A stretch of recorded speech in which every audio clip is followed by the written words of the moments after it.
So hello, everyone. Thank you for joining us today. My name is Harley Moore.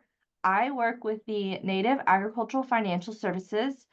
We are a native lending institution out of Fayetteville, Arkansas. And this is a grant-funded webinar. We have Miss Mariel, who I will let introduce herself. She is with the Farmer Veteran Coalition, and they are a partner on this webinar.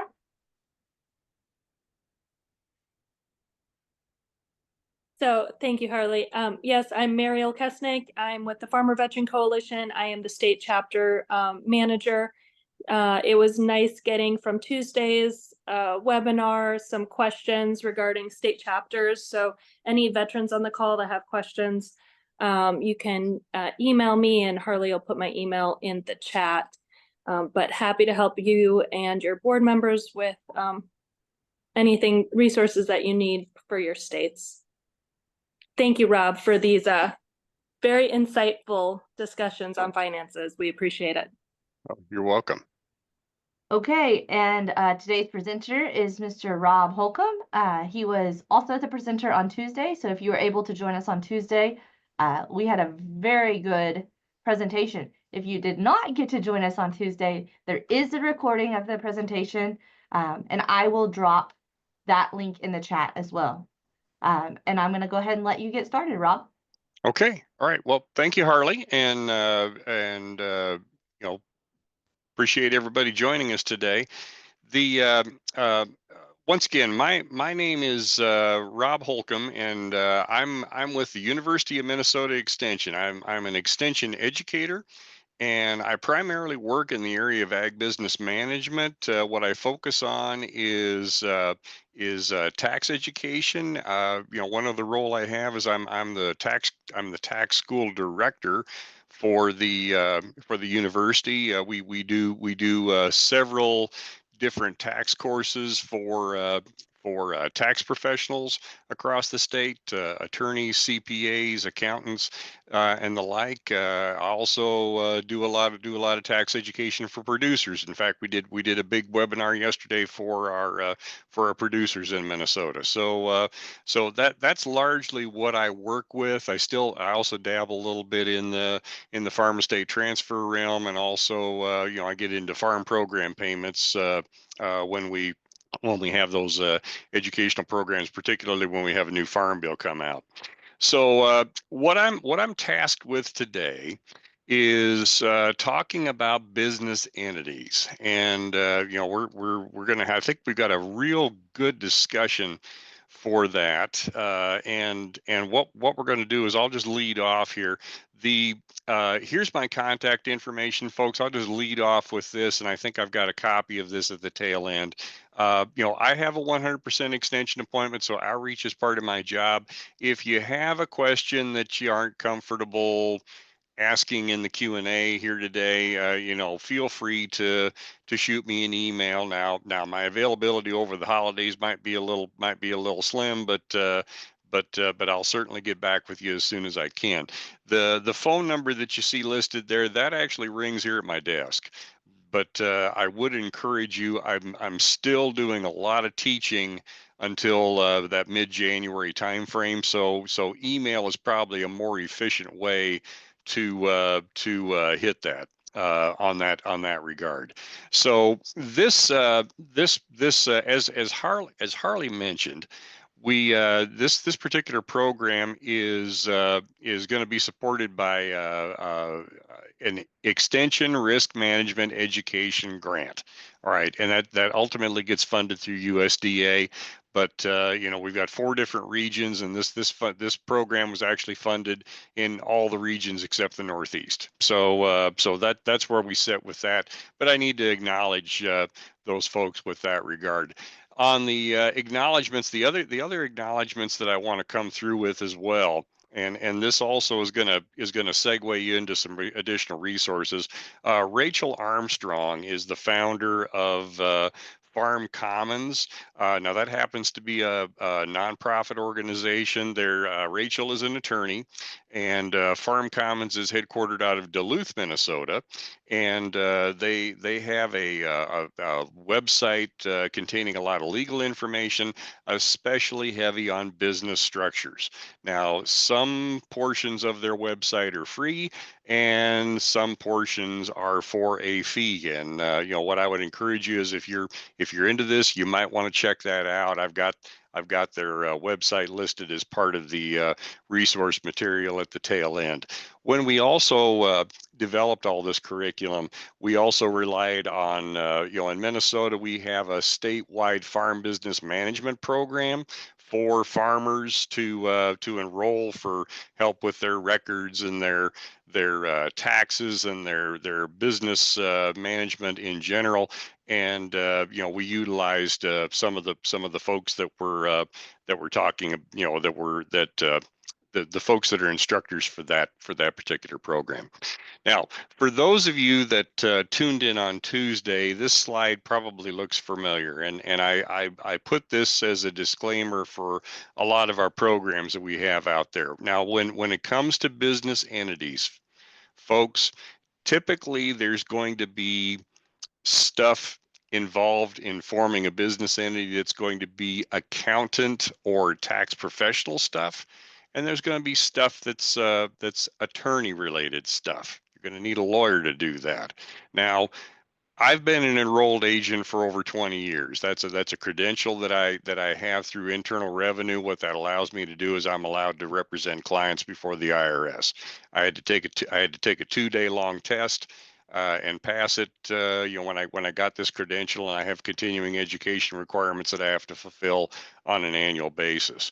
Now, one thing that always scares me is the people that want to go out there either for taxes, they want to self-prepare their tax return rather than going to an accountant, or they go to, there's a number of these websites online where you can go online for a fee, you can form an entity. All right, I don't think those are a good idea. I mean, I think you need to go to a local attorney, and because forming an entity is actually a legal process.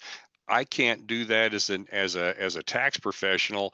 I'm not allowed to practice law. I'm not an attorney. All right. So, bottom line is there's accountant stuff and there's lawyer stuff, and you don't want to shortchange yourself, because one of the reasons that you're probably wanting to set up an entity to begin with is for liability protection. Well, the last thing that you want to do is cut corners and cause that thing to get thrown out if you ever end up getting taken to court. I mean, it just makes that, that hopefully that makes sense.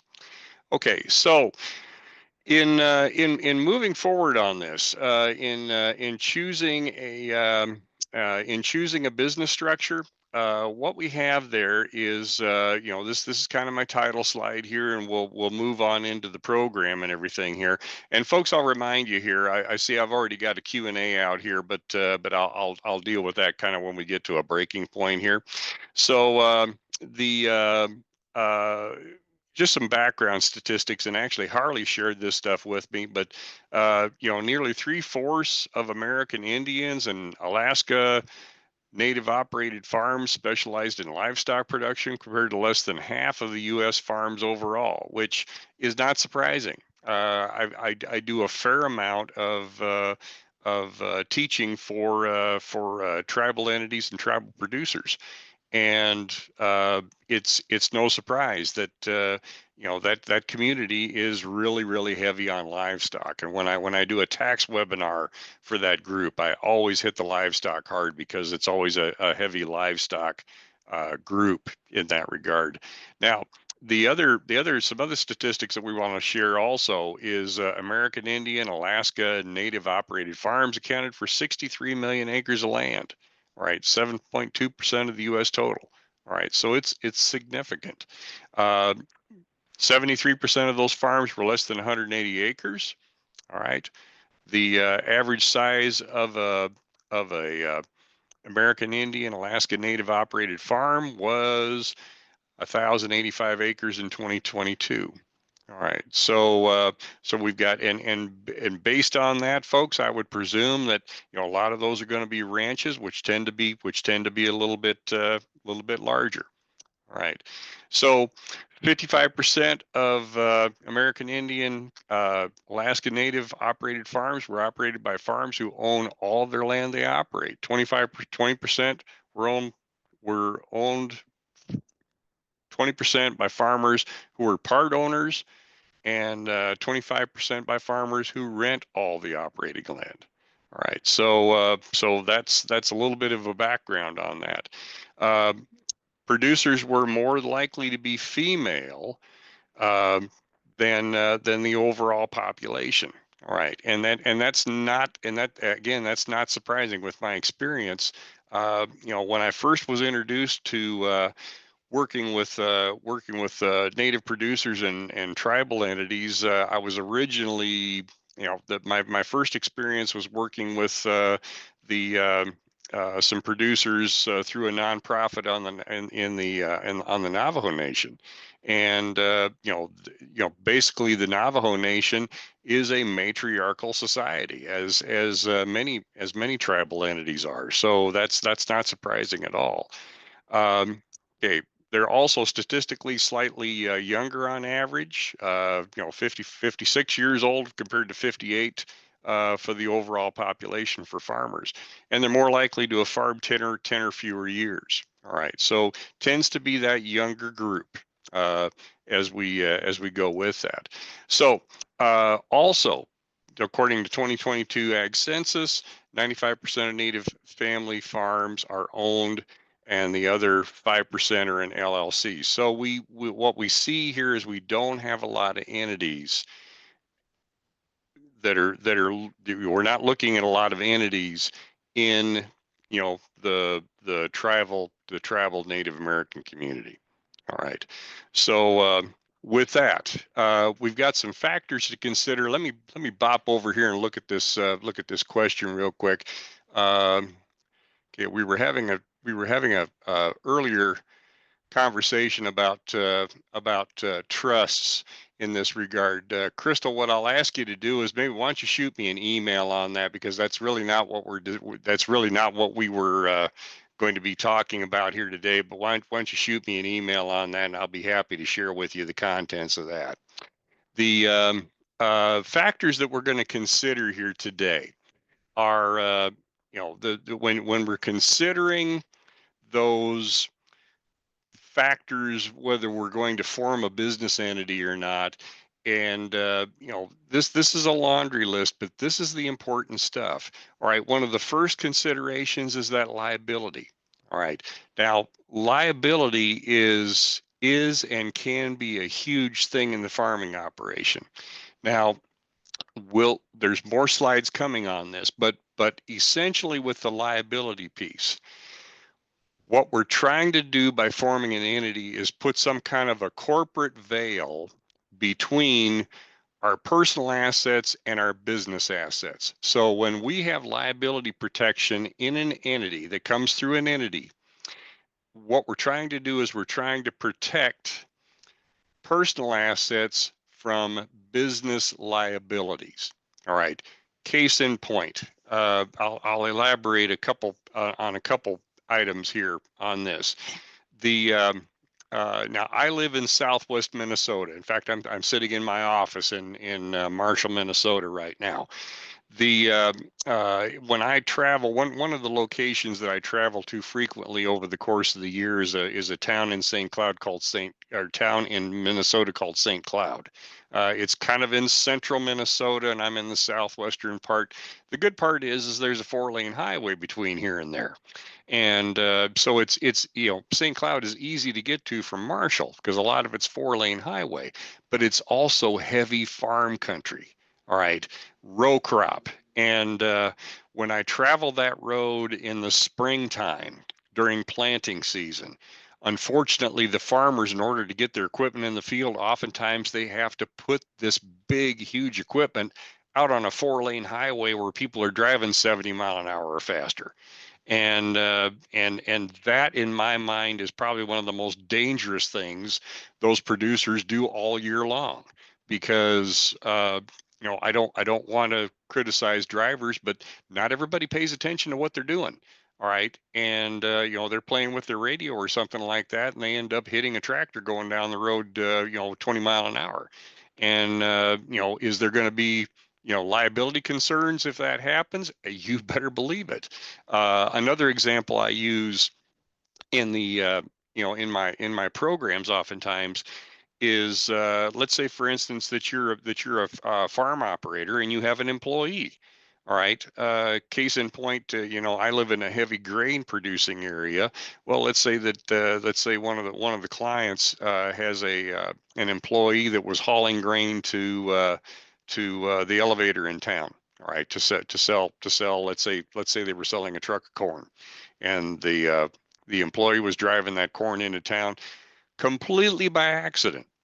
Happens to run a stop sign, gets into a car accident, and happens to kill a 35-year-old male that happens to be a father of 4 children under the age of 10.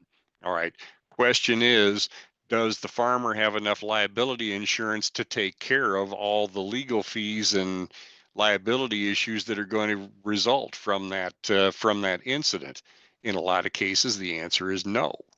All right, so that's one of the areas where we look at that liability protection. You might be a truck farmer, or doing farmers markets, or vegetable market or something like that. We've all heard of something crazy happening with the water supply, or somehow that that crop happens to get contaminated with E. coli or something like that, and it's nothing intentional on the producer's part. Does that open them up for liability? Yes, it does. All right, so those are just a few of the examples that you might see as to why folks are concerned about the liability portion. But again, the liability portion, we're not talking about getting rid of all the liability. What we're doing is we're trying to protect the personal assets from the business liabilities, is what we're trying to do. All right, now I won't go that long on all of these. The taxes are a big thing, because with some producers, they really want to do whatever they can to try and reduce that tax bill, and there's nothing wrong with that. But certain entities that we're going to talk about today can help you save some taxes. All right. Other entities, it's not going to make a bit of difference on the taxes, and I'll make that clear during the discussion. Also, we want to talk about ownership and management. All right. Some of these entities, well, let me combine the ownership and management and the authority and formalities, because those are really kind of interrelated. They kind of mesh in a lot of places. But as far as the ownership and management, if you start putting together an entity and you start adding partners or shareholders or something like that, say if you form a business with multiple family members, all right, you've got that opportunity for conflict. All right, you also have the ability to pool assets together, and it gives you more flexibility in the operation. So it's positive and negative. As far as the formalities go, certain entities that we're going to talk about today are very, very rigid in how we distribute the income to the owners. All right. Others have a lot of flexibility. All right. We'll also talk about that. Capitalization means, what kind of flexibility do we have in putting assets into an entity? Is it, if we put assets into an entity, is this going to be a taxable event to us? Can we put assets into an entity and not have it generate a tax bill for us? So that's what we talk about under that. The estate and transfer, that's always a big topic, all by itself on the side. And that transfer and estate planning, some of these entities make it a little bit easier, or well, one in fact that we're going to talk about today is it exists pretty much solely for estate planning purposes. It's a gifting tool. Also, if you get into corporations, it's sometimes is easier to do estate planning through a corporation than it is other types of entities. All right, government programs. The thing that we need to consider on the government programs is with the government programs, it depends on what type of entity that you have as far as what your limits for those government programs are going to be. Now, this primarily affects larger farms, but in under the current farm bill that we have, we're I'm optimistic that this thing is going to get, the current farm bill is going to get extended because we don't have a new one yet, nor do I think we're going to get one before the end of the year. But under the current farm bill, the program limitations for producers is $125,000. All right, that's the maximum amount of government program payment that you can receive in any given year. Now, the question is, folks sometimes ask, well, what's that have to do with entities? Well, if say for instance, if you have a sole proprietorship where they happen to be like a husband and wife farming together, right? The husband gets a limit and the wife can get a limit. All right. If you have a general partnership with, say, like 4 different partners, say you had 4 brothers that were farming together, each brother gets their own $125,000 limit. All right. So up until you get to the point where you start forming LLCs, LLPs, corporations, basically any kind of limited partnership, period. You get 1 limit per entity. All right, same thing with an S corporation, same thing with a C corporation. So once you get to that formalized entity, you only get 1 limit for the whole farm. All right, so I know of several farms in southern Minnesota that are still operating as a general partnership because they don't want to limit themselves on those government program payments. All right, the reporting requirements and additional bookkeeping. What I want to also point out here is the let me see this advance here.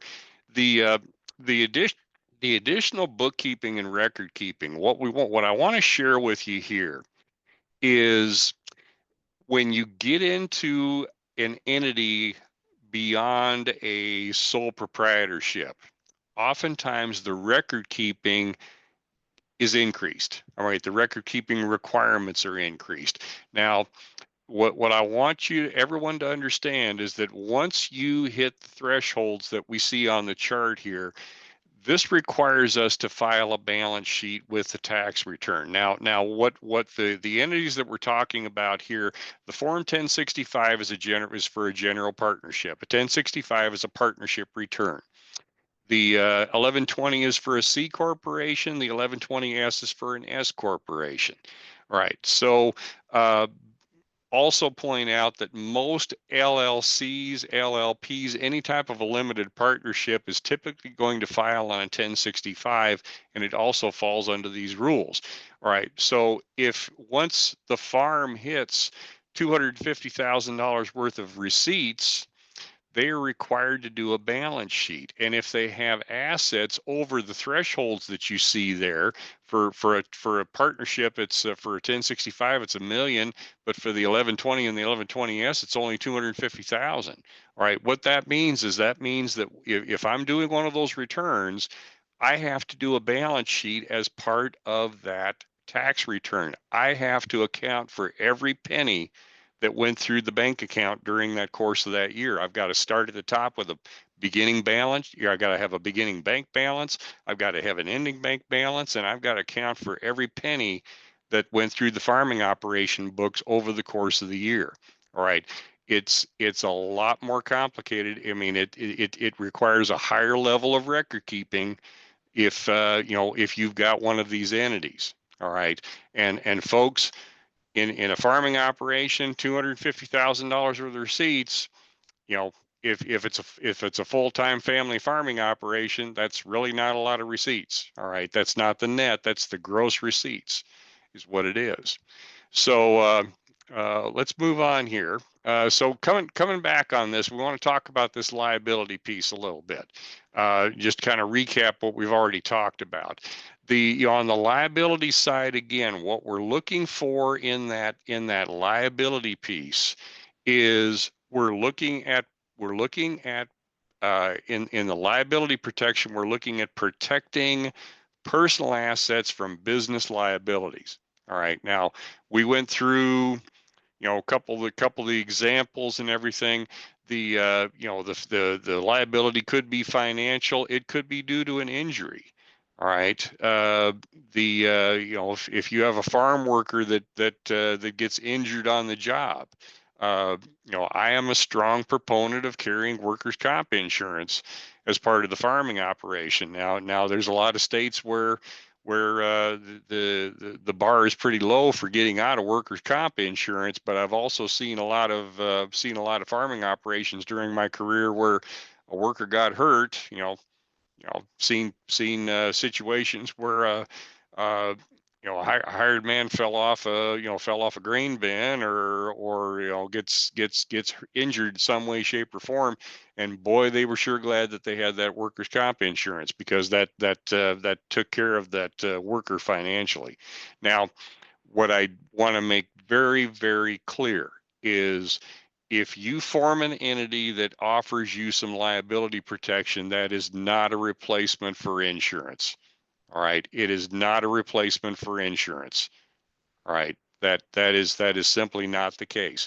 I still think there's a big need for good insurance on the farm. All right, we got a question / comment in the deal. It's a good idea to have an umbrella policy. I've never not had an umbrella policy, Randall. If that answers your question. All right. During my career, I started out as a high school ag teacher, and I worked for the Farm Bureau organization doing tax and analysis work for 15 years before I came to the university. And so I was tied in with the Farm Bureau organization, and I have never not had an umbrella policy. So I think, yes, I do think that that's a good idea. But just because you have that liability protection, it's not a substitute for insurance.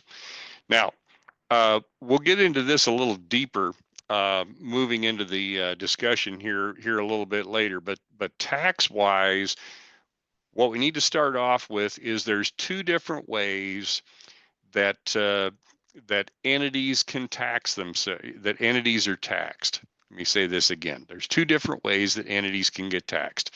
You can have that entity level taxation, whereas, for instance, the sole proprietor, all right, has there's no entity involved. I mean, the operator and the business are pretty much one and the same.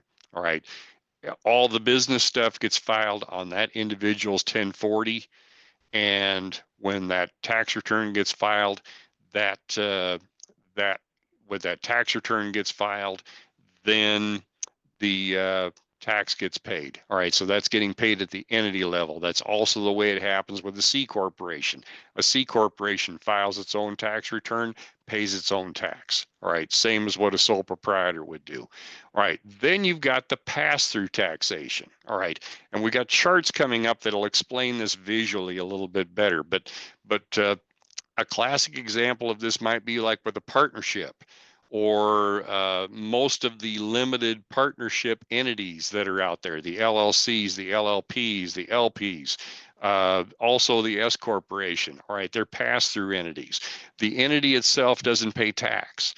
What happens is the entity files the tax return, and then the money that's earned goes to the shareholders or the partners. All right, and then that tax gets paid on the individual return.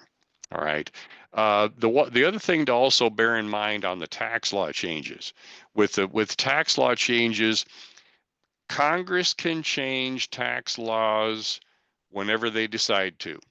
All right. So if you're making decisions on entities based on taxes, be aware that tax laws can change. They don't change very often, but just as an example, 2017 was when we had the passage of the Tax Cuts and Jobs Act. That was that big, massive tax reform bill that came out in 2017.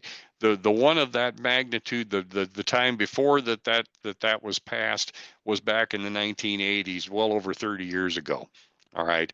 And so that was, so it took, it was quite a gap between that massive, those two massive tax reform bills. But almost annually, Congress will do little changes here and there. All right. They'll extend a provision, or they'll change a provision, or they'll change something after the first of the year and make it retroactively, active. So just bear in mind the tax law changes. If you're making a decision solely on that, that might be a fleeting thing to look at. Okay, so looking at the ownership piece on the flexibility versus being rigid. All right, because I have trouble saying that word. Uh, on some entities are extremely flexible in how they can operate. The for off the slide here, in it, folks, for instance, in a general partnerships are extremely flexible.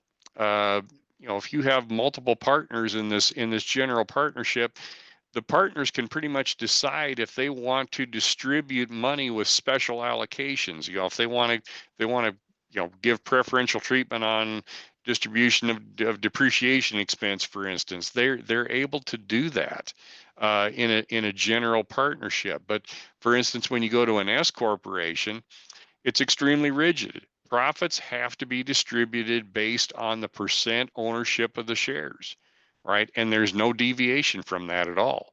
All right, that's the way it gets distributed. So some things are flexible, other things are not.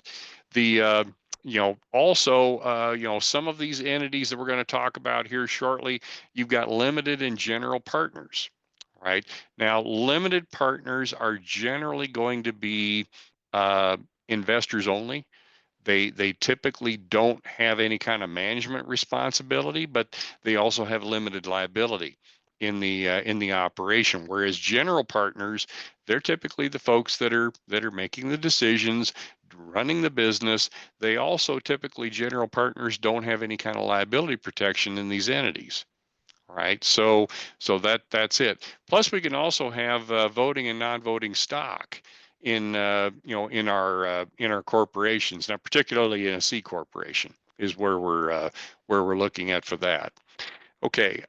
Coming back to this umbrella policy, you got a question in the Q&A about uh,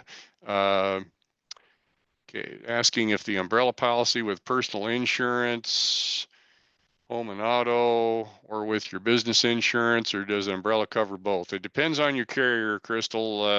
Typically you can get umbrella coverage. Umbrella coverage is usually available for non-business, but depends on the carrier whether you're going to have that kind of coverage with your business. So that's a question for your carrier. All right. Other things to consider.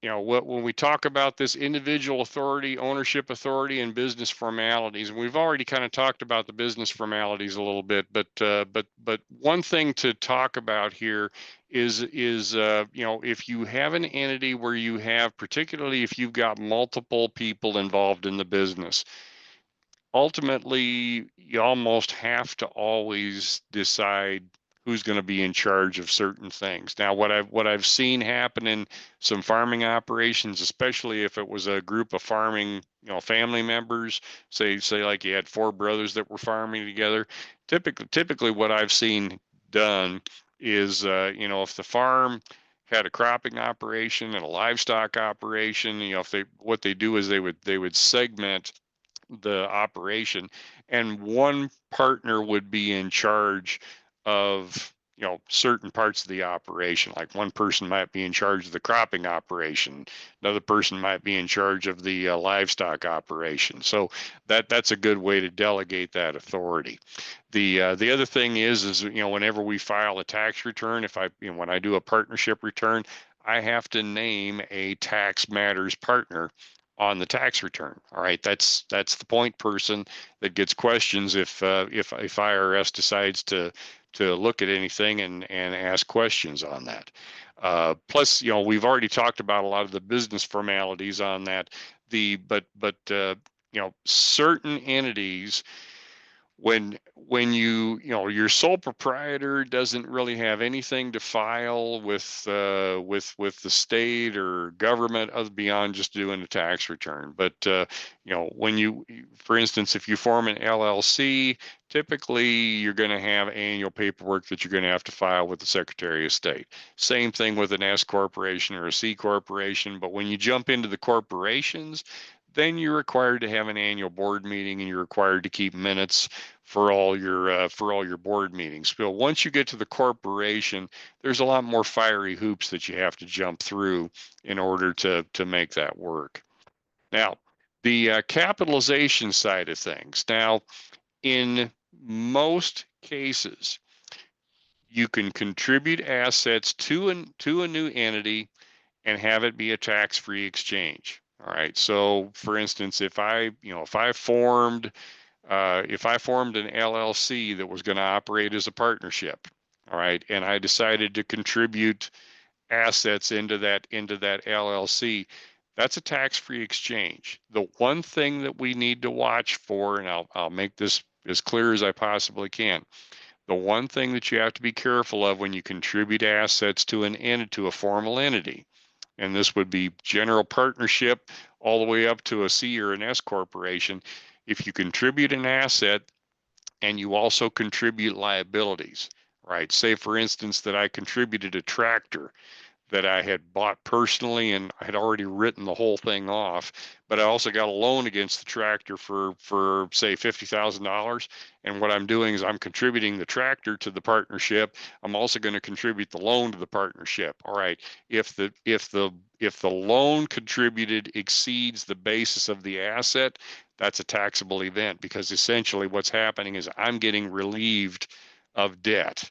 And so I'm, there's going to be taxable income resulting from that. So the pitfall in contributing stuff to an entity is you got to make sure that if you're contributing debt, you got to make sure that there's more basis in the assets than what you're contributing debt, right? And that's something that you probably want to talk about with your accountant on that. Okay, on the farm estate transfer side of things, certain entities make it easier to transfer. One of the entities that we're going to talk about here is later on is a family limited partnership. Now, I like FLPs. I've had clients that have done FLPs before earlier in my career. It's essentially a gifting tool. We'll talk about that a little bit more when we get there, but it's something that you might want to consider. The other thing that happens also is if you go the S corporation or the C corporation route, when you have a farm estate transfer in place, that you're not just transferring those individual assets. With a corporation, what you're doing is you're contributing stock. Not contributing, excuse me. You're transferring the stock rather than the underlying assets. All right, and the stock ownership is what represents the ownership of those individual assets. All right, gifting is also can be something of in this case, and if you have closely held family entities, sometimes what we can do is we can do some discounting in that case to try and decrease the size of the estate, and that helps in that helps in that transfer as well. Okay, we already touched on the government programs, but this is kind of a recap on here. So for government program payments, and what we're talking about here is, say for instance, if you're enrolled in the if you grow a qualifying commodity, you might be enrolled in like the ARC County or the PLC program or ARC individual program. Those are current Farm Bill programs for some of our larger cropping operations. It might also it also branches into your crop insurance and everything else. Not necessarily on the government program payments, but what there is under the current Farm Bill for qualifying programs, and we're mainly talking about Arc County PLC, the possibly a CCC loan that would fall under that as well. what we have is we've got limits of the amount of money that you can get paid for that every year. It's $125,000 per individual. Now, in a general partnership, just to recap this, if you had three brothers in a general partnership, each brother gets that $125,000 limit. All right. So if the wheels really come off and market prices go horribly bad, there's very little limit for each of the partners. In regards to that limit on the government program payments. Once you get into that, anything that you have to go register at the Secretary of State, for instance, an LLC, limited liability company, or maybe a limited company or a limited partnership, any of those that you have to charter with the Secretary of State, it's one limit per entity. All right. So compare that to the general partnership where all three partners have a $125,000 limit. You go to the LLC, it's one limit per the entity, and then that gets divided by the three partners. All right. So that's one other factor to consider. So just kind of recap this a little bit. Uh, when we look at this, the factors that we look at here are the liability, the taxes, the ownership and management, the authorities, capitalization, the ability to transfer, doing estate planning, and we also need to consider those government program payments as well. Now, the factors that you consider are really your own. Now, folks, this is the same thing that I would tell if I had a room full of people right now doing a farm estate transfer class, I would tell them the same exact thing. All right. In a farm estate transfer situation, the most important part of that plan is the succession plan. All right. The decisions on who's going to be the farming heir. What's the process of, how is this farm going to continue after mom and dad are gone? All right. That's the succession plan. Once the succession plan is arrived at, the family can go to the accountant and the attorney, sit down, share that plan, and then your tax professional and legal professional can guide you to that structure that is going to best suit your needs. All right. The same thing holds true with entities. All right. The farming operation management, if it's the family or family members or whoever's involved in the management, you need to decide what's important. What are we trying to protect? Why are we looking at doing this entity? Come up with, this is what's important to us. These are our goals. And once you come up with that, then you can go sit down with the attorney and the accountant, share those, and then same thing. Let those professionals guide you to what entity is going to best suit your needs. All right.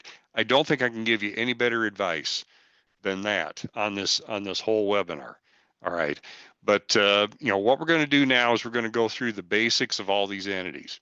Now, the the entities that we're going to talk about here today are the following here. Just excuse me a sec. Okay, we'll talk through the sole proprietor, qualified joint venture, general partnership. Then we'll jump into the limited liability company, limited liability partnership, limited partnership, family limited partnership, and then we'll jump into C&S corporation. All right. That's a mouthful, but we'll take there's like 2 or 3 slides on every one of them. But it's important to go through these things to get an understanding of how these things operate. Now, on the sole proprietorship, essentially what's happening is the sole proprietor is by far the oldest existing entity that's out there, and it actually is an entity. All right, if it's typically a single person, maybe a married couple, but what the maybe if you go to the 1960s traditional model, the farmer would be one of the spouses, and they would do all the farming. But it's not necessarily the case anymore. They're easy to set up. Essentially, all you do is you just decide, okay, I'm going to start a farm, and there's no separation between the owner and the business. And I want to make this clear: sole proprietor has no liability protection whatsoever. All right, so business assets and liabilities, they're you know they're owned by the operator, and they are, they're held responsible for all the business liability. So if something happens with a lawsuit, they're, person that's going after the farm, those personal assets are fair game to go after in a court settlement. Okay, but there's no corporate formalities. We don't have to do any of the corporate fiery hoops or anything like that. Okay, on paper, here's what it looks like. You've got the sole proprietorship, and what they do is they keep one set of books, and the farm income and expense gets filed on a Schedule F. The Schedule C, what Schedule C is, folks, Schedule C is non-farm business. All right, so for instance, if I had an unincorporated hardware store, all right, I'd file that on Schedule C. All right, so that's a non-farm business. Either one of those business forms gets filed with the 1040. The taxes get paid on the personal return. You file the thing and you're done. All right, it's very simple, but no liability protection. All right, by far the most common one out there. A qualified joint venture. Now, this is one that I guess I'm happy to report that the qualified joint venture is one that's actually gaining some traction in the last few years, and actually here's why. For a qualified joint venture, now this works for either a farm or a non-farm business. All right, but we're going to mainly be addressing this as farm right now.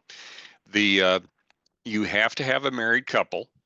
All right. So now I happen, folks, I happen to be married. My wife's name is Susan. And if Susan and I were farming together as a qualified joint venture, here's the way it would look. We would keep one set of books, one set of accounting records for the farm. And then when it came time for us to file the tax return, what we would do is we would split it right down the middle. All right. Susan's going to file her own Schedule F with half the income, half the expense, and I'm going to file a Schedule F with half the income, half the expenses for the farm. So each of the spouses are going to have their own Schedule F with half and half. Add them together, it's still the same thing as if we were doing the sole proprietorship. Now, folks are going to ask, well, what the heck is the benefit of doing that? Well, the largest benefit that I see out of this is on the self-employment tax side of things. If you go back to the 1960s farming model, where the wife was a homemaker and the husband was the farmer, and all of the tax forms were filed under the husband's name, so the husband got all the self-employment tax paid in his name, and unless the wife had off-farm income, she didn't have anything going into her name. The biggest benefit that I see in this is that you're getting the self-employment tax paid to both spouses. All right, and that does make a difference when you get down to the down to retirement plan side wise, because you got self-employment tax getting paid in for both spouses instead of everything going into one.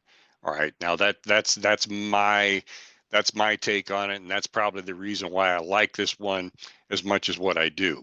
The formality wise, there's essentially there is an election that you can do with this. You say, when you file this initially, you've been deemed to make this election, and you can continue to do this until something occurs where you're required to file a partnership return, and the bar for that is pretty high. So and again, that's more of an accountant discussion down the road. Okay. So question that's in the Q&A box here as I'm looking at this, so is renting of owned farmland to others Schedule C? Um, no, really under no circumstances would that be Schedule C. This is a question from George. Typically renting land is going to be reported on a Schedule E, as in elephant. That's where rental income goes, and it's typically rental income is typically going to go on Schedule E unless there's an arrangement where material participation is required on the part of the person that's getting paid rent, and sometimes that occurs. And if that does occur and they're required to participate in the farming operation, it would be reported on Schedule F rather than Schedule E. But in most cases, rental income is going to be reported on Schedule E.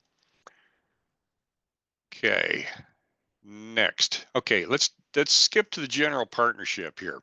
Now, general partnership, and folks, this is immensely popular. When I first came to the university, I was a field analyst for one of our farm management associations, headquartered at the one of the research farms about 45 miles from where I'm sitting right now, and we had a lot of general partnerships in the association at that time. They're relatively easy to set up, and the most common ones that I saw was would be multiple brothers farming together, and that seemed to be the for southwestern Minnesota, that seems to be the model that we kind of followed there. But you got to have more than one person for a general partnership. The advantages are you get to share the workload, you get to pool some assets. If you got two brothers or three brothers that all own land and you put it all together, well, that's you're going to be farming a lot more land. So you kind of spread that, maybe be much more economical with regards to buying and utilizing machinery and everything, because everybody isn't going to have their own combine, for instance. So it does make things a little more efficiently. Now, the with a general partnership, there is no liability protection. So personal assets are on the hook for any business liabilities. The other problem that you run into with general partnerships is you got to make sure that everybody gets along. All right. In today's day and times, it's probably no secret that sometimes families don't get along very well. All right. So, that's just one thing to bear in mind. That can be a potential problem in a general partnership, especially if it's amongst family members. All right. Now, from a tax standpoint, all right, here's a graph that shows you what happens to the money in a general partnership. Now, let me turn on my laser pointer here, and I'll point this out. So in a general partnership, the general partnership is going to keep their own set of books. They're going to file their own tax return, but the partnership doesn't pay any tax. All right, the partnership files its tax return, and when the partnership files its tax return, there's this thing called a K1, which each partner gets a K1. The K1 is going to list out the amount of income in the different categories of income that individual partner has to report on their individual 1040. All right. So all the income is gonna flow from the partnership via K1 to each of the partners' personal tax returns. All right. And then the income gets reported on the personal tax return. That's where the tax gets paid. All right. The tax in a general partnership does not get paid at the partnership level. It gets paid on the individual partner's return. All right. Now, there is no self-employment tax. All income, if this is business income, folks, it's all going to be subject to self-employment tax and regular tax. It's if you took all this money and threw it on a sole proprietorship return, it wouldn't make any difference on the tax bill. All right. There's no tax savings involved with this whatsoever. All right. Income is income. It just flows through to the individual partners. Now, next one. Now we get into the LLC, limited liability company.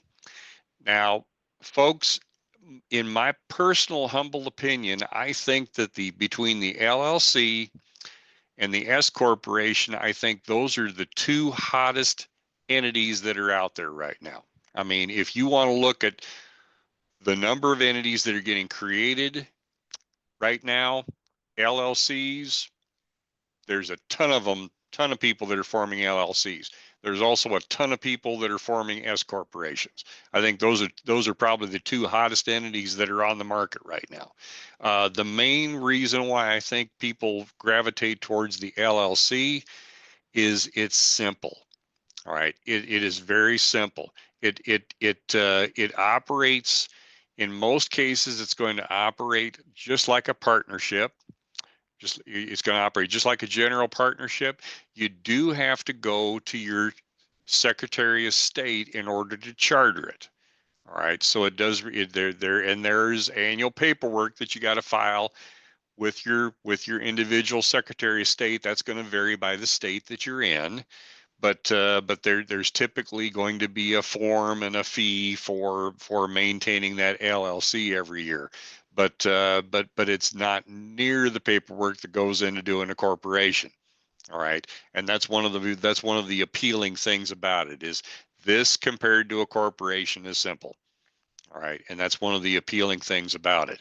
But it's a pass-through entity, and in an LLC, there is assumed liability protection. Now, I need to make this very, very clear. The LLCs have been around since the 1990s. All right, I was actually I was working for Farm Bureau when these entities first came out. Now, they have not been tested in court as extensively as the corporations. All right. So if you're really, really, really super concerned about liability, you might want to consider the corporation rather than the LLC. But I would also encourage you to have a conversation with your attorney about that first. But that's one thing, I guess, when we were formulating these programs, Janie Hip, who is one of the PLs on this grant that we're doing right now, I talked with Janie about that, and Janie agreed with me. She said, "Yeah, the LLCs have not really been tested at all. So you need to be careful, relying on those too much. All right, but again, talk to your legal counsel on that. Now, I mentioned earlier that an LLC operates very, very similar to a general partnership, and this kind of illustrates what's going on. All right, in most cases, the LLC, if you got multiple members, the LLC is going to file its own tax return, but it's just like the general partnership, it's not going to pay the tax. It's going to that income, the income that the LLC makes is going to flow via K1 to that individual partner, and then that money gets reported on the individual partner's tax return, and that's where the tax gets paid. All right, there is no exemption for self-employment tax. It's all business income. It's going to get essentially taxed the same exact way as a general partnership. It's just the liability component is uh, is going to be uh, uh, is going to be helpful in that regard. Now, I'm going to back up a slide here. The other thing that I want to point out, actually, that didn't do me any good. One other option, just to make sure that we cover that, is you can have a single member LLC. All right. For instance, I'll use myself as an example. I do I do a fair amount of writing for several textbooks on the tax side of things during the course of the year, and I've oftentimes considered the prospect of maybe forming a single member LLC just to get myself a little bit of liability protection, which is minimal at most, but I've considered doing that because I'm the one that's doing all the work, and I could form a single member LLC. I'd have to charter that thing through the Secretary of State. Now, because it has one member, we don't file that on a partnership return. I can, if I have a single member LLC, I can just file that on a Schedule F or a Schedule C on my 1040, and then on that Schedule C, which would be a non-farm business, because that would writing business would clearly be non-farm business. I would just list that up at the top, Rob Holcomb, comma LLC, or Rob Holcomb Author LLC or something, whatever I decided to name that thing. So you can do a single member LLC, but that's considered a disregarded entity, and you just report that on the 1040. There's no need of a partnership return or pass through entities or anything like that. All right, let's go to next one. Here is a limited liability partnership. Now, I don't think one thing that I don't one thing that I want to point out here is, for a lot of years, I had the impression that the LLPs, and that's what the acronym for this is, limited liability partnership, LLP. I oftentimes thought, oh, there's not a place in farming for this, but I'm seeing more and more of them out there. So so that the problem with that is it's really a problem with that. So what you have there is with an LLP, you got to have at least two people involved, and you get the liability protection out of this.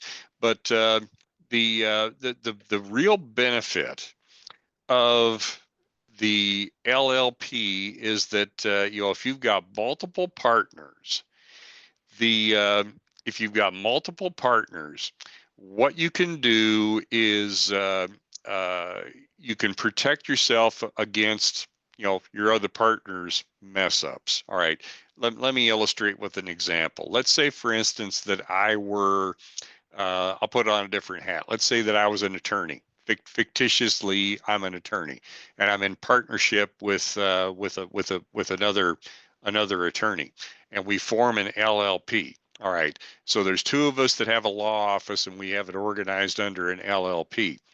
If I were to do something just egregious, just horribly mess something up, opening up the law firm to all kinds of lawsuits and litigation and everything. If we're operating under an LLP, I'm the one that's on the hook for my mess up. My partner is going to be insulated from that. All right. So my partner's investment can't be touched by my mess up. All right. That's the benefit of the LLP. Now, for high risk farming operations where there's a lot of liability, considerations out there, this is one that you might want to be looking at. All right. It's definitely something. It's definitely something to look at in that regard. Okay, I got a question here in the Q&A there. The question is, can an LLC swap back and forth between single member LLC and multi-member without refiling articles of organization? Well, um, George, in this case, you're getting into some really complicated stuff. Anytime that you're adding and taking away members in an LLC, I think you ought to be redoing the agreement. But if you're doing this in the same entity and you have people entering and exiting, you're going to have to be doing a Section 754 adjustment, which is ownership and basis adjustments that have to occur when people are coming and going out of the partnership. And that's something that you want to talk to your accountant about, because those are adjustments that aren't for the faint of heart. So you might seriously consider stopping the one and starting it all over again. I mean, that's something that you want to talk to the accountant about.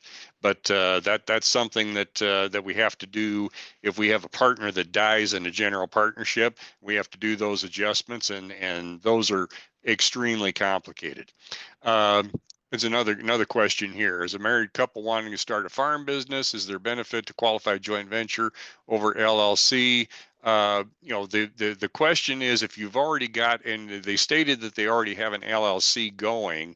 Well, if you already got the LLC going, I wouldn't, the qualified joint venture is kind of going backwards.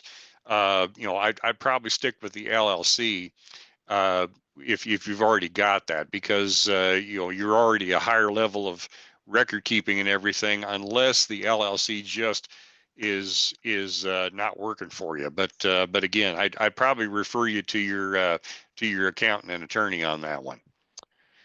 Okay, let's come back to the presentation here. Limited partnership. Okay, we got in a limited partnership, or what we'll call this an LP. You have to have at least two people involved. But what we jump into here is when you go to the limited partnership, and you don't want to, like the slide says here, you don't want to confuse this with the limited liability partnership, because this is a completely different animal. This tends to be a larger business, And once you get to the limited partnership, we have limited partners and we have general partners. All right. Now, the difference between that is the limited partners, they don't participate in any of the management. They also don't have any, they also have essentially liability protection up to the amount of investment that they have into the business. All right. The general partners are the ones that run the show, but they also have, the general partners have no liability protection whatsoever. All right. So these entities are primarily designed to protect the limited partners. All right. The general partners are on the hook for with no liability protection, but there's certain businesses that do operate like that, and you got general partners and you got limited partners. I don't oftentimes see this type of an entity in a farm setting, but it was on the list. We decided we were going to talk about it. All right, because I didn't want to brush it under the rug and say, oh, you didn't talk about that. All right, next, family limited partnership. Now this one, I've got experience with this one, folks. So one second here. Okay, now with the family limited partnership, this is primarily a gifting tool that a family can use as part of their farm estate transfer plan. Now, right now, the federal estate tax exclusion is 13 million plus. All right. This is probably not getting on people's radar right now, but at the end of next year, unless Congress does something, that federal estate tax exclusion is going to go back down to what we're guessing is going to be around 7 million. All right. So if that happens, I think the FLPs are going to become a little more popular.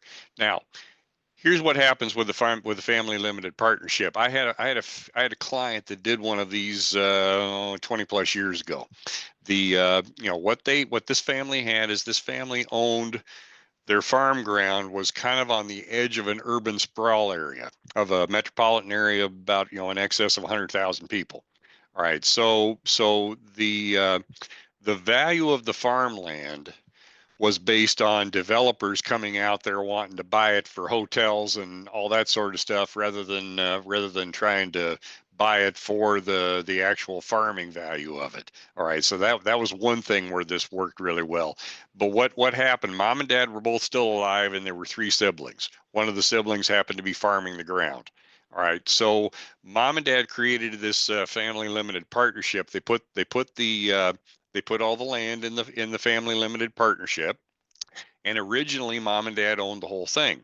Well, every year what they started doing is they started gifting portions of the farmland to the kids and the kids' spouses. All right, and you start doubling up those gifts between between the siblings and the siblings' spouses. You can give quite a bit of money over the course of 5-10 years. All right, and that was what was going on with this. Now the other thing is, since this was a closely family unit, they were able to do some discounts on the property because of lack of marketability and minority ownership. All right, because who's going to want to buy into a family ownership, into a family farm that's all owned by siblings and family members. All right, so we're allowed to discount that to a certain extent. More information on that, you need to talk to your attorney. All right, so over time they were able to transfer some of these assets through gifting and reduce the amount of the estate. All right, so that's the main function of this. All right, is it's primarily an estate planning tool, and it's primarily used for gifting. Okay, now let's get to the biggies here. C corporation. All right, now C corporation. If you A C corporation is kind of a living, breathing animal of its own. All right, it files its own tax return. It pays its own tax. It carries on after the death of the owner. As I said, it's kind of a living, breathing animal all of its own. So whenever you form a corporation, right, when you initially form a corporation, all corporations start as a C corporation. All right. If you want to go to the S corporation, you first form the C, and then you have to apply for S status. All right. And then it becomes an S corporation, but all corporations start as a C. All right. Now, the C corporation, looking at the slide here, uh, as I mentioned, it pays tax on its profits that it earns, and it files its own tax return. It pays its own taxes. All right. Now, the only way to get money out of a C corporation is we're either going to be paying dividends, we can pay wages or salary to the shareholders. We can also typically what's going to happen with a C corporation is we're going to own the land outside of the corporation. You don't want to, first of all, never put land into a C corporation. All right. I don't really like it in an S corporation either, but never put land into a C corporation. Uh, so rent could be paid to the owner of that land outside of the corporation, and but that's the way that you get money out of that. You do have a double taxation issue here because what I just talked about, the C corporation is going to be paying tax on the earnings, and then when that money gets pulled out, you pay tax on it on the individual return as well. All right, so there is a double taxation piece on there. The we've got probably, between this and the S corporation, you probably got the highest level of liability protection available. All right, through an entity in this. When we discussed what the pitfalls of the LLC might be, and that's the reason I bring that up. Now, the C corporation does offer the ability to possibly save some tax. All right. The C corporation and the S corporation are going to allow you the ability to save some income tax. The reason why the C corporation is going to save you tax is we typically can put assets into a C corporation that we wouldn't otherwise be able to deduct. All right, it's not uncommon to put the family residence into a C corporation. All right, that makes it a farm building, so we can deduct repairs. We can deduct, expenses that would normally be personal expenses. All right, so that's going to help on the tax bill side of things. The other thing that happened too is that I mentioned earlier in the program, 2017 tax legislation created C corporations have a flat 21% tax rate. All right. So, it's if you're generating a lot of income through the C corporation, you can accumulate some earnings out of the C corporation at a lower tax rate than what you're going to be able to accumulate them when with a sole proprietorship or a general partnership. The dilemma is when you take it out, you're going to pay tax on it again. All right, but you can accumulate those earnings within the C corporation at a lower rate than what you can with any other entity. Now, the way this works, the C corporation, it pays its own tax, files its own return, but the only way that you get this money out is it pays wages, rent, or distributes dividends. Now, corporations typically don't like to distribute dividends unless they have to, right? Because when a C corporation pays out dividends, it doesn't get to deduct them. All right. But the people that get the dividends have to pay tax on them. All right. So corporations tend to minimize dividends as much as possible, if at all possible. So that's how the C corporation works. Now, S corporation. All right. Now I mentioned earlier the S corporation, I think, is one of the hottest items that's out there. I think between the LLC and the S corporation, those are the two that probably have the hottest thing going out there. Now, the S corporation is a pass-through entity. It functions kind of like a general partnership, but it's got some subtle differences. Here's the main difference. All right. S corporations, the earnings that come out of an S corporation are not subject to self-employment tax. All right. They come through and they're not subject to self-employment tax. Now, the thing that offsets that is in an S corporation, we are required to pay salaries to the shareholders. Right. When we pay salaries to the shareholders, we've got FICA and Medicare withholding on those W-2s.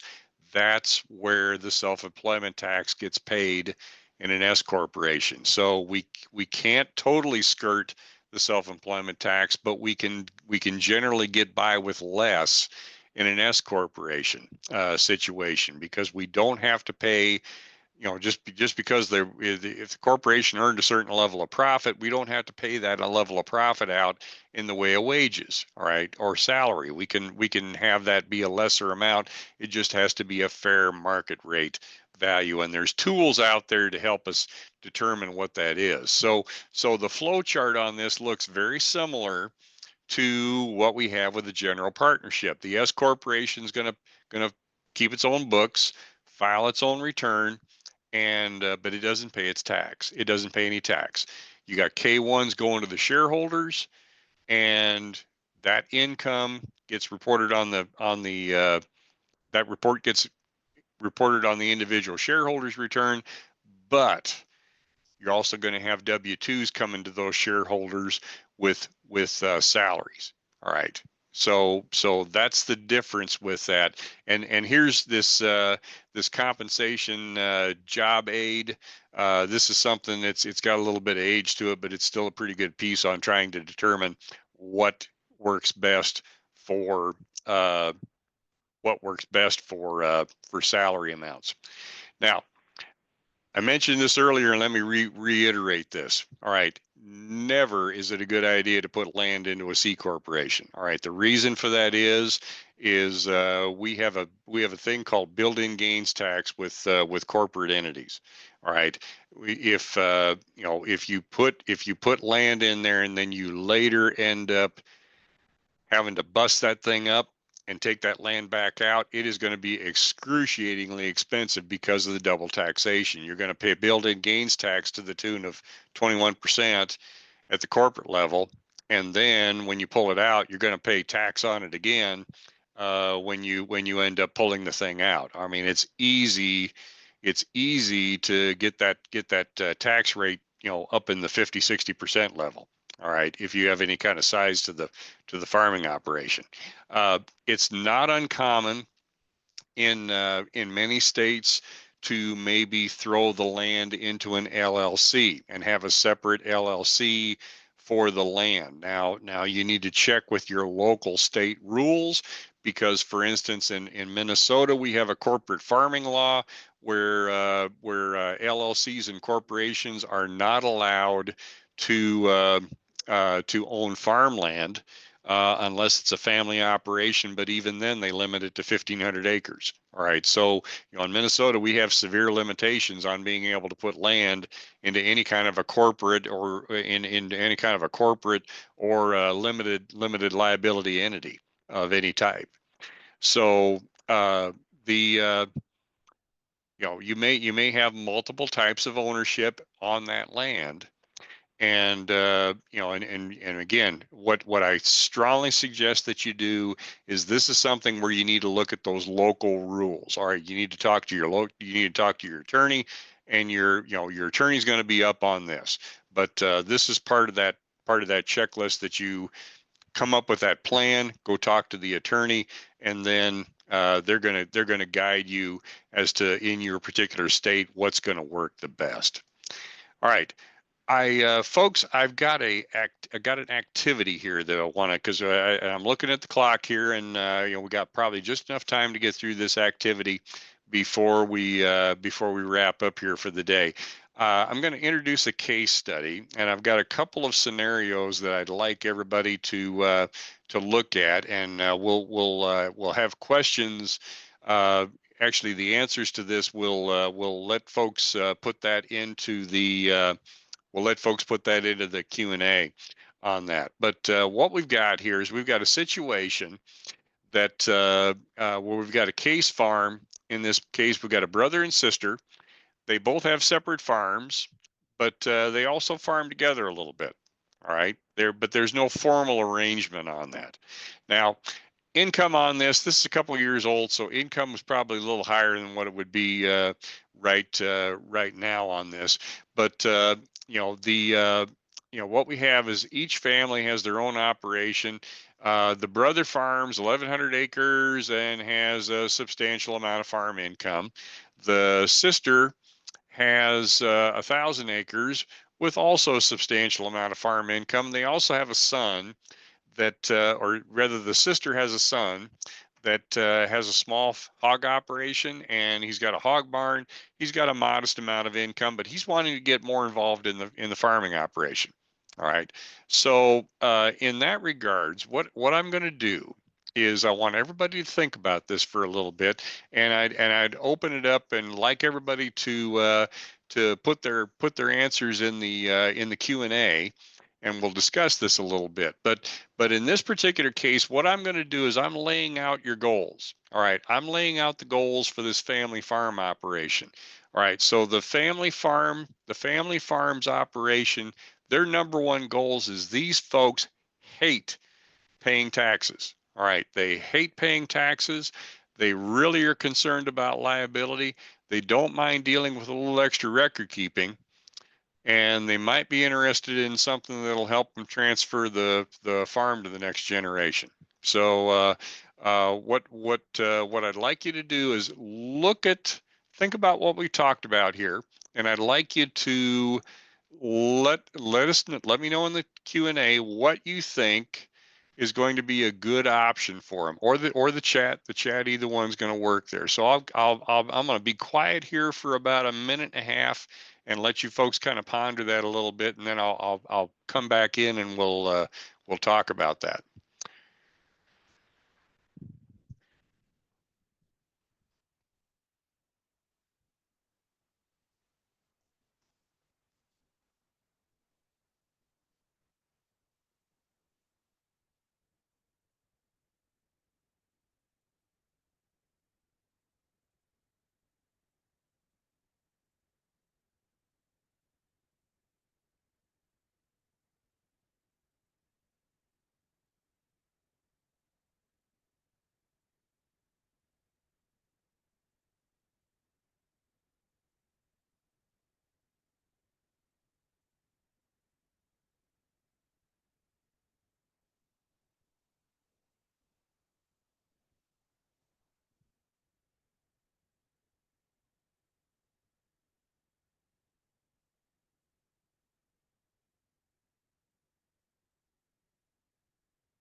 And just to remind everybody, I'm giving everybody a minute or so to kind of ponder this question a little bit.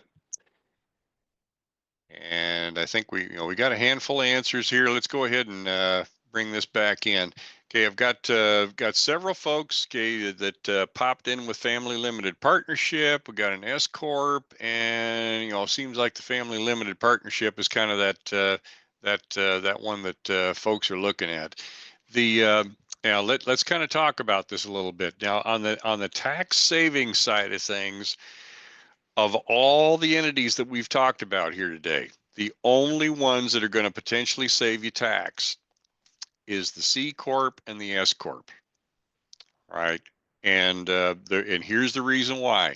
In the C corp, we've got that flat tax rate that we can accumulate earnings in. We also, in the C corp, can put assets into the C corp that we can deduct as farm expense that we otherwise wouldn't be able to deduct. So between those two things, that's what's going to give us tax savings in the S corporation, or excuse me, in the C corporation.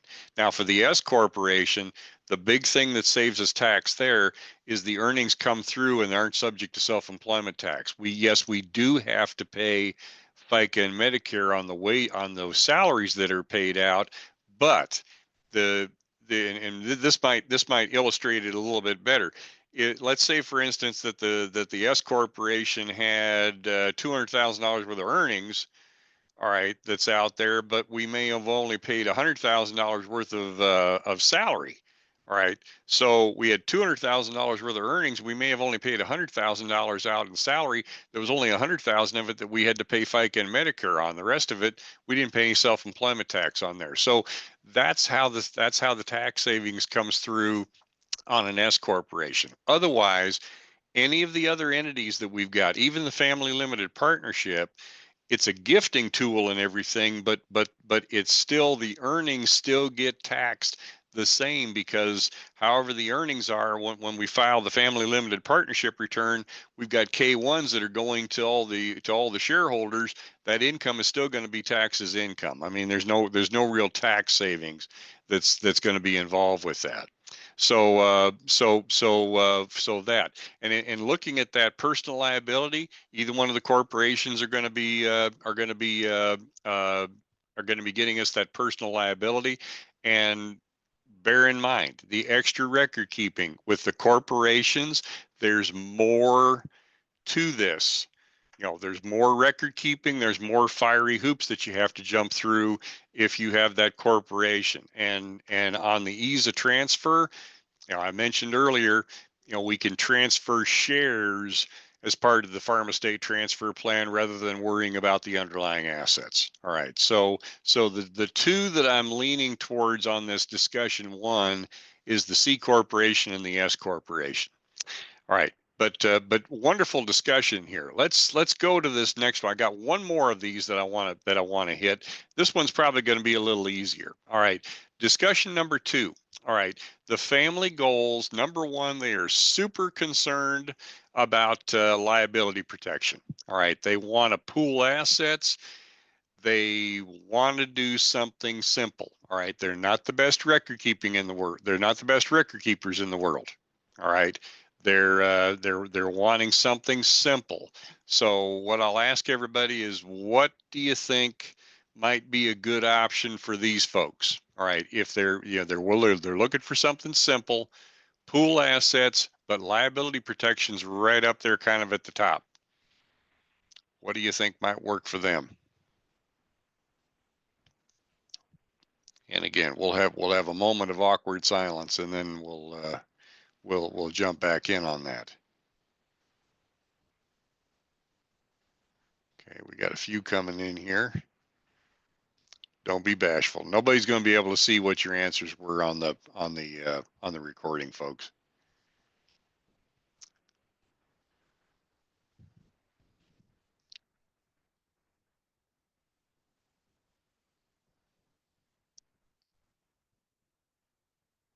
Okay, got a few coming in here, and let's talk about that. I'm seeing, guess I'm seeing LLP, LLC, and FLP. Uh, Folks, I would probably, on this one, I'd probably land on the LLC, and for the simple reason that the LLC is going to be typically more of an operational, uh, more of an operational unit.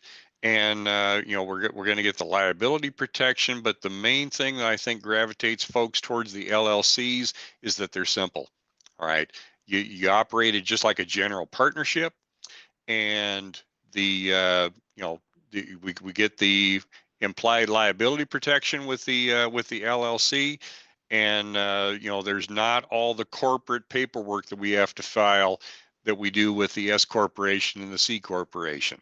Now, on the LLP, and that's an interesting case where the one had one suggestion for an LLP that also would suffice on that. But remember that that's got a little different take to it, on the general partners and the limited partners and everything. So that might be a little going a bridge too far on that one for right now.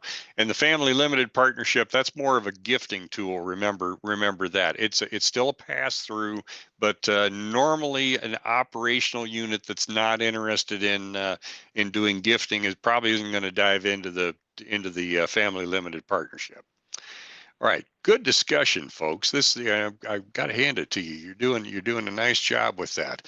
Now, I'm going to wrap. I'm going to do the wrap up here a little bit. Now, I think Harley put a link out there to access the the PDF of the handout. And if you weren't able to access that, folks, drop me an email. I can email that to you easy enough.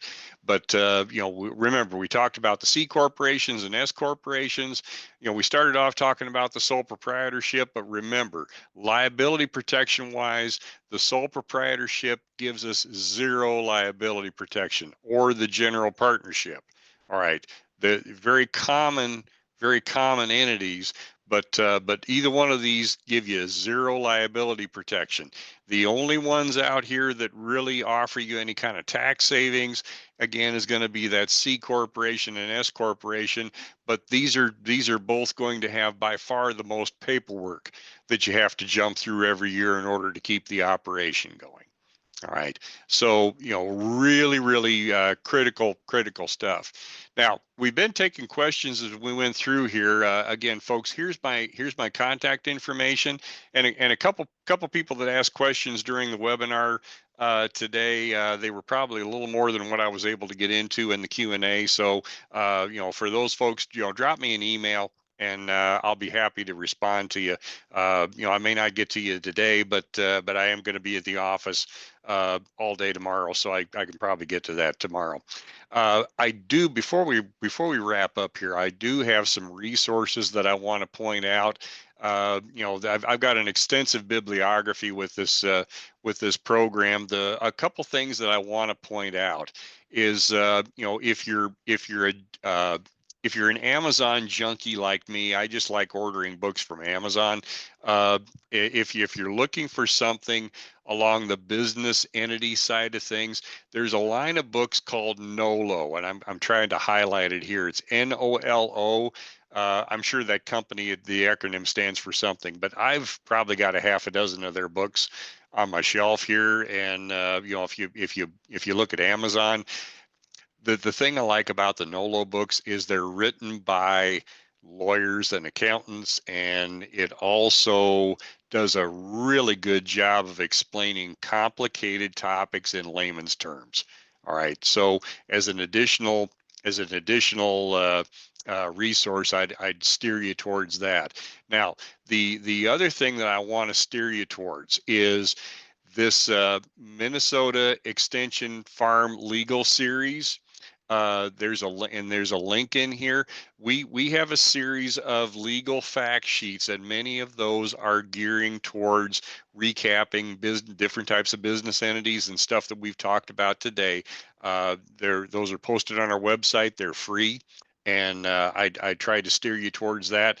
Also, I talked to you earlier about Farm Commons. That's Rachel Armstrong's website out of Duluth, and they do have some material on there that is free. All right, and I'd encourage you to look at that. On that note, just to recap here, once again, we're funded through an ERME grant that ultimately is funded through USDA. Here's my contact information one more time, and with that, folks, I guess any other questions, I'll be happy to address those, but we're running up kind of close to time. So, Harley, anything else we need to do for housekeeping chores? No, just thank you guys for joining us today.